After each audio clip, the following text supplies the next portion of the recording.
Hello everybody and welcome back to Kerbal Space Program, where as you can see we're on a loading screen right now, and the reason for that is I wanted to demonstrate the problem that I'm currently trying to solve, and that is, for some reason, our wheels are detaching when our SRBs do. I have no explanation for this, but take a look at this. I'm just going to mash the stage button twice here, and awkwardness will ensue. Look at that. The wheels just go away, and then they hit the ground, and they bounce with ridiculous speed. So let's take this back to the VAB. I'm going to try a couple of quick things here. If this doesn't work, I'll fully rebuild the rocket. And that'll happen off camera if that ends up happening. But the first thing I'm going to try is simply detaching the wheels here and reattaching them. So we're just going to go into mirror symmetry mode here, and we're going to detach this wheel, and we're going to put it right back on. Detach, and right back on. Okay. Hopefully that does the trick. If it does, though, that is, of course, very silly. This is obviously a ridiculous bug. I don't really think I have to justify that statement at all. Obviously, there's no reason that these wheels should detach when the SRBs do. The only thing in this stage is these two decouplers, and they have nothing whatsoever to do with the wheels.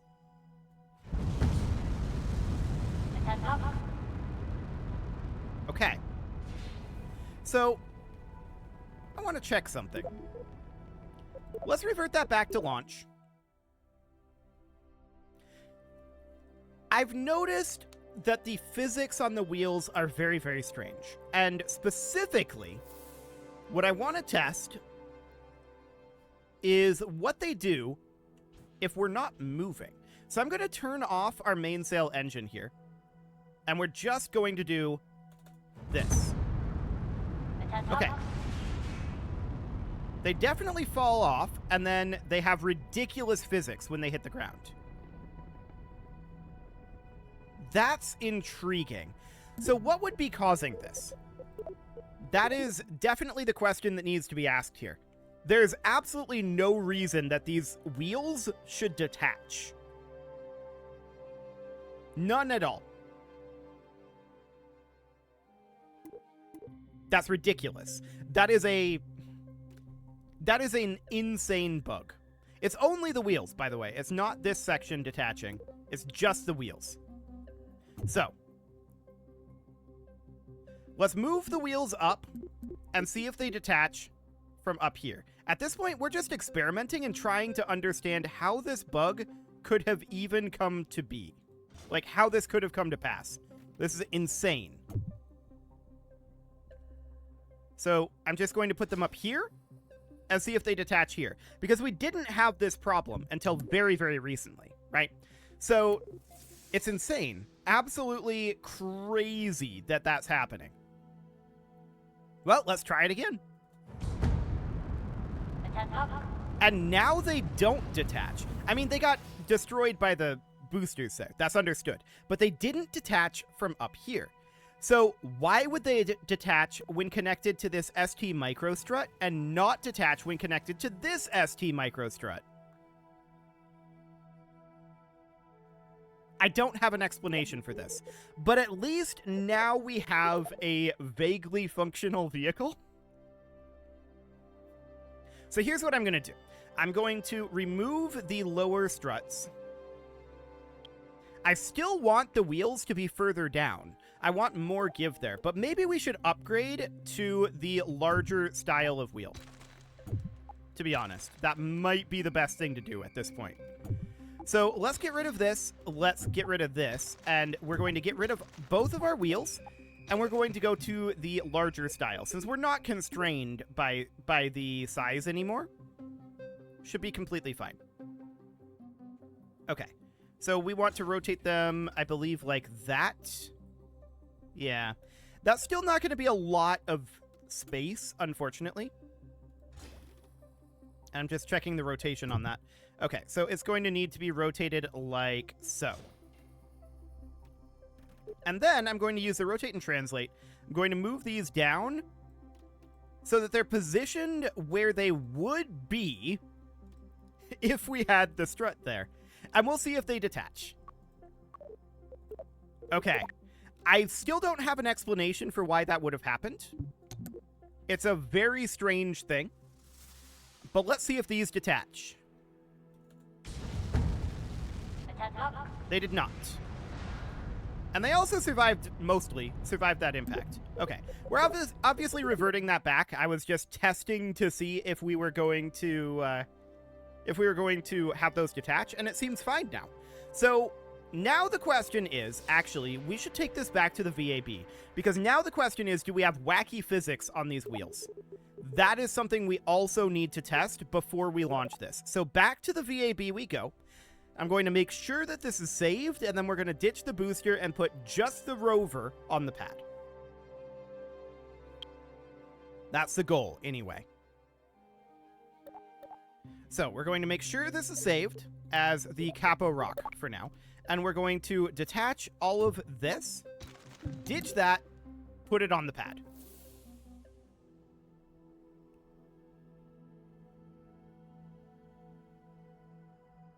The physics don't look tremendously wacky to me. No, it seems completely fine, actually. Remarkably so, considering these are technically only barely attached to anything. I wonder what would happen if we got a bit of a run-up going here, jumped this railing, like this, and came down here with a bit of impact. Let's go out this direction.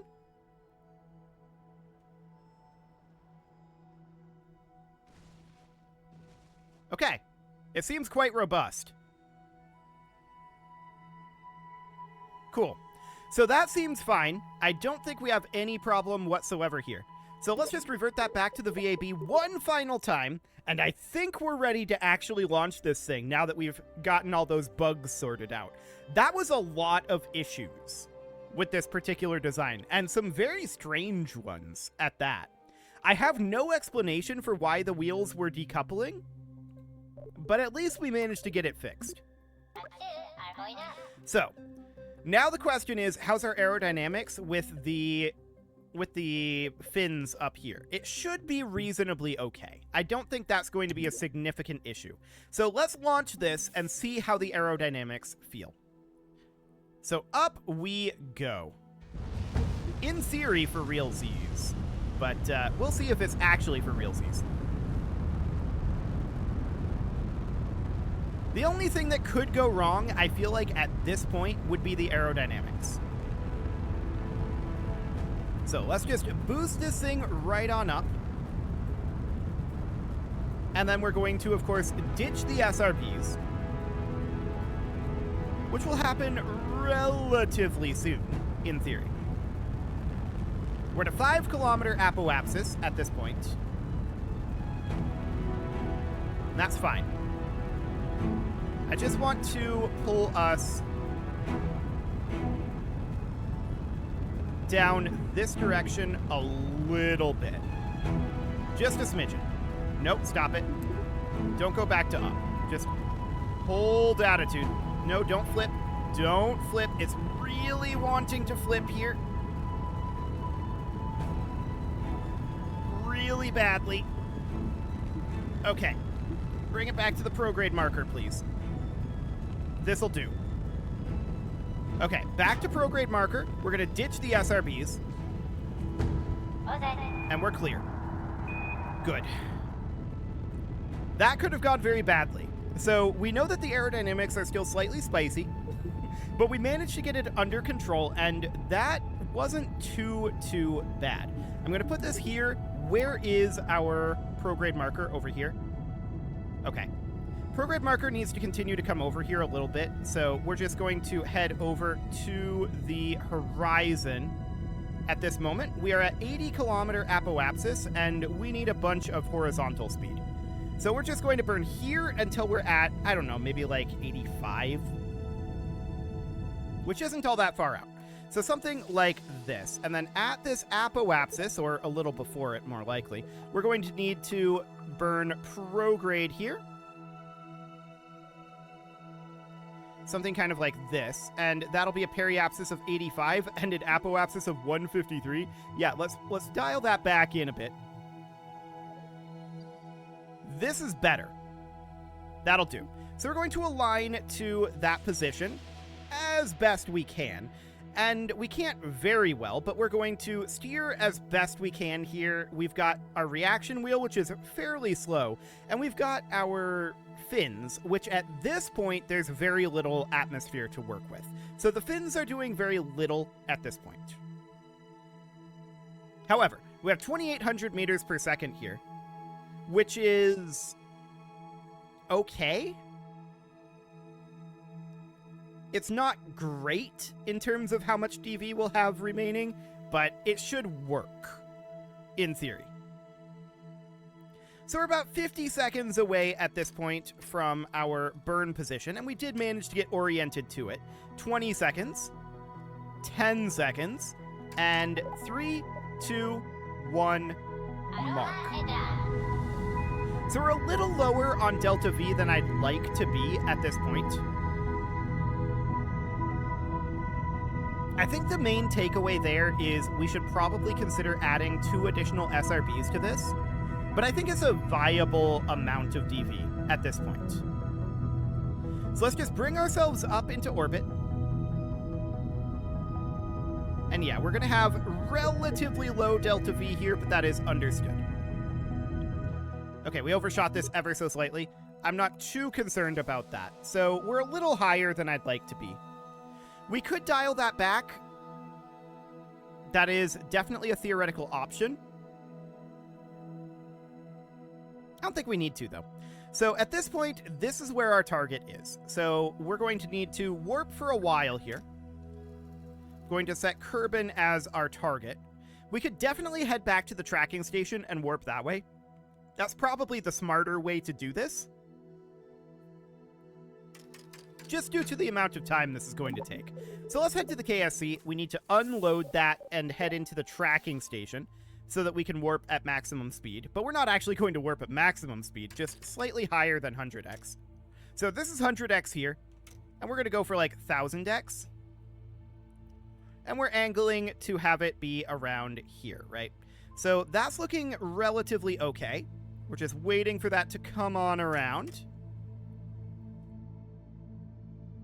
I'm just noting our current position here. This might be a pretty good angle of approach.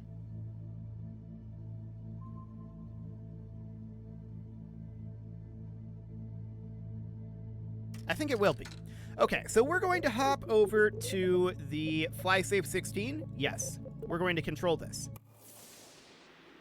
And then we are, of course, going to... Whoa, okay. That gimbal lock is always exciting. We're going to come on down over here. And we're going to do a burn about here or so, burning retrograde, which the retrograde button is currently missing, but, you know, whatever. And this will be something along the lines of this, but I'd like it to be a little bit more straight down. That is no fuel. Okay, so now our node is lying to us the moment we have no fuel. So we want to burn off, like, all of our fuel, like this. The question is, how much is this node going to move under us? And it's not going to move this much. We are going to need some additional DV in terms of going out this direction. So it's going to be something a bit more along the lines of this. Or so, approximately. So about like that. But we're going to want to overshoot this a little bit. Not by much, but a little bit. So out over here, I don't want to go into the water, so we're going to target here. But we're going to lose some horizontal speed due to atmosphere. Maybe not quite that much. We're not going to be in the atmosphere all that heavily. So somewhere around here, we'll have a little bit of fuel available. Not much, though. Just enough maybe for a small re-entry burn. And that would probably be what we're going to look to do here. We're a little high up, and that should be relatively fine. We'll have about 100 meters per second. It's not a lot. That's for sure. Okay, so we're aligned for this burn. It'll be in about 3 minutes, and we'll see how much we nail this. I'm not convinced I'm going to nail it particularly well, but let's warp forward here. About 30 seconds until the burn. And let's see what our aim is looking like. Okay, I'm going to bring this out over this way a little bit, about like that. That reduces our burn ever so slightly, but that is actually a good thing. We'll have a little bit more for that re-entry burn. So we've got about 15 seconds here. 13, 12, 11, 10. Excellent. So this is looking fine. We're going to use this potentially as a heat shield. But we'll see how that goes. 2, 1, mark. Okay, we are burning. This is not actually updating correctly, so we're going to have to keep an eye on... Whoa, gimbal lock. We're going to have to keep an eye on it from here. Okay, so this will all be absolutely fine. We are, of course, descending at this point, and we're going to start descending quite rapidly. So around here, I'm going to stop the burn. There we go. And now we're just going to lock to surface retrograde. There we go. 800 meters per second. That's going to go up quite a bit as we head in towards the atmosphere. We're not in the atmosphere yet, and we're going to need to slow down quite a lot. Okay. So we're about in position here. And I didn't bring this down quite as much because the atmosphere and our braking burn will slow us down a bit. So we've got about 200 meters per second for our re-entry burn. And when are we going to do that re-entry burn? That is a question that should be asked. Well, certainly not yet. We are not in the atmosphere as of yet. We're at about 1 kilometer per second in terms of our surface velocity. That's not too bad. And this is a lot of mass that we're going to want to ditch as soon as we're certain that it's safe and we're not going to have parts burning off up here. But 200 meters per second should be pretty useful for that. We're now in the atmosphere. We are, of course, continuing to accelerate as of right now. There's not a lot of drag this high up. And I think our target point is probably around here or so. Most likely. Okay, we're still accelerating at this point. I think once we hit 1200 meters per second, I'm going to do our braking burn. Or I guess our re-entry burn. Yeah, maybe not quite yet. Maybe at 40 kilometers. Okay, 40 kilometers. Commencing burn. All that fuel goes away. Ditching that. And speed is still increasing, and now it's decreasing. Okay, excellent. So, what is our current approach looking like? That's looking really good, actually. Really, really good. We're slowing down considerably, although I am seeing some overheat here. But we're slowing down a lot. That overheat shouldn't be a problem. We're slowing down a whole lot. This is looking really good.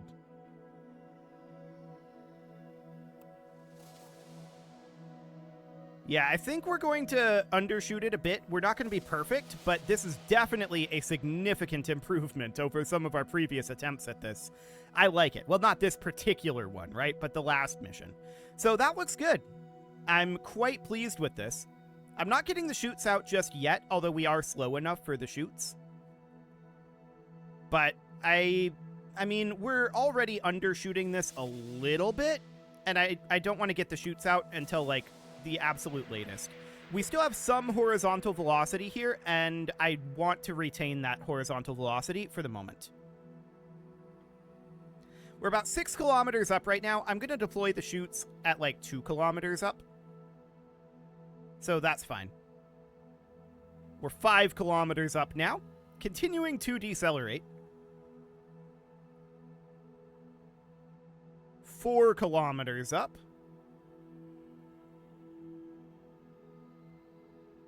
And still decelerating, by the way. 3 kilometers up. It's going to be about 100 meters per second or so, and that is relatively fine. And we are 2 kilometers up as of now. Chute's going out. We are lacking a chute here.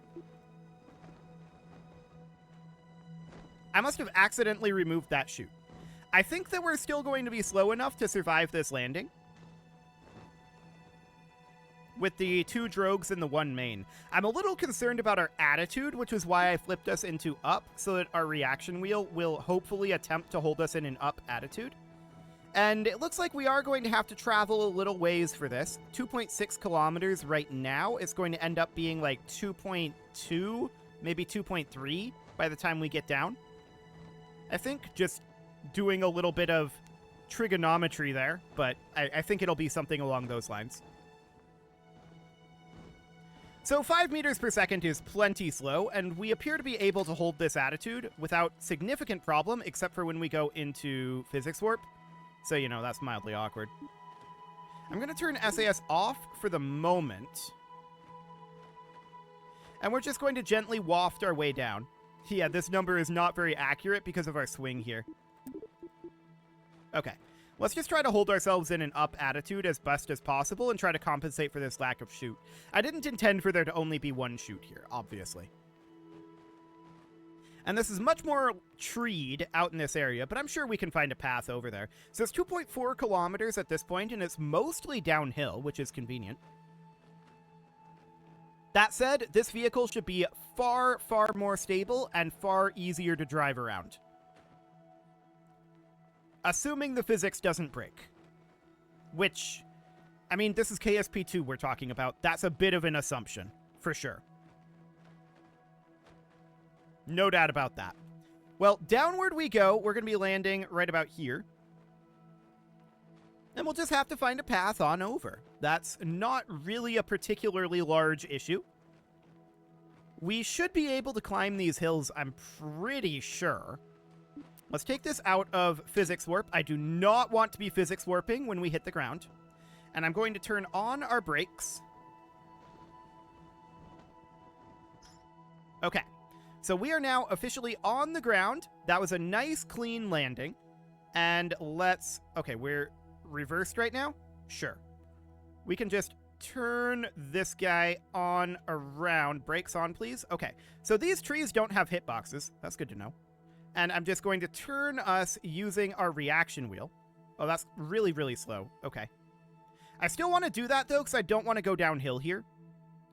I want to go this direction. So I'm turning us with our reaction wheel. We don't have enough power, it seems, to counteract this downhill effect, but we should be able to go this direction without a problem. Also, are there advanced settings in here? Traction and braking power. Okay, we could definitely increase our braking power. That doesn't seem to be necessary. Traction level, we could do something about, but I don't really think that's necessary either. So we're just going to head out over this way. I'm going to turn off our brakes. And now we can just go out like this. Beautiful. Seems wonderful. I'm going to put these into SAS only, just so that they try to hold us as upright as possible. And we are going to head out over here, climb up this hill. How's our speed looking? Holding at about 4.5. Okay. Not too bad. And we can just make our way over like this. This is way less awkward than the previous rover. No doubt about that.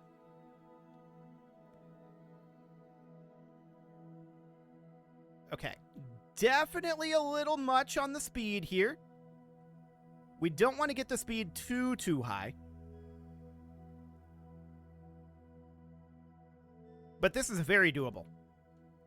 Compared to the other rover, which we succeeded with, I might add, compared to the other rover, this is night and day in terms of controllability and usability. No doubt about that. We don't have to do any break dancing. We don't have to do anything weird at all. Beautiful. There's a lot of speed. I'm working on braking us a bit. Ooh, okay. So that braking was a little much, it seems. Well, that's what our landing legs are for, in theory. Okay, so what we need to do now is get this thing back upright, right? And that means that we need to put this into all mode.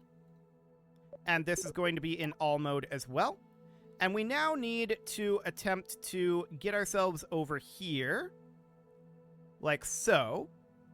Whoa, that was quite the physics. Okay, brake. Bring us to a halt. And undeploy. So now we're going to put this back into SAS mode. And this guy should go back into SAS mode. And what direction are we going? Well, we're going out over here, so we just need to get this turned again, like so. And then we need to get accelerating the correct direction, like that. No big deal. Nice and easy. I like it. So this is a very doable thing, and I'm going to drive us over here. Off camera. I'm not going to make you watch this entire journey, but we will make our way there, and next episode, we will be there and ready to finish this mission. You can leave your offerings to the engagement gods in the form of likes, comments, subscribes, and bell ringings, and a very special thank you to all of the channel members for making this video possible, including ALS Gamer, Atala, Andy Magar, Ali Lee, Dark Horse. Hang on, something weird is happening. Okay. Breaks. There we go. Dark Horse, Upper Cumberland Gamers, Nick Smarty, Dimitri H, Punching the Microphone, Tommy Kentogan, and all the rest. And of course, you. Thank you for watching. If you'd like to support the channel, you can click the join button down below the video, and as always, I will see you all next time. The weird thing that was happening, I think, was we hit a rock or something. It was okay.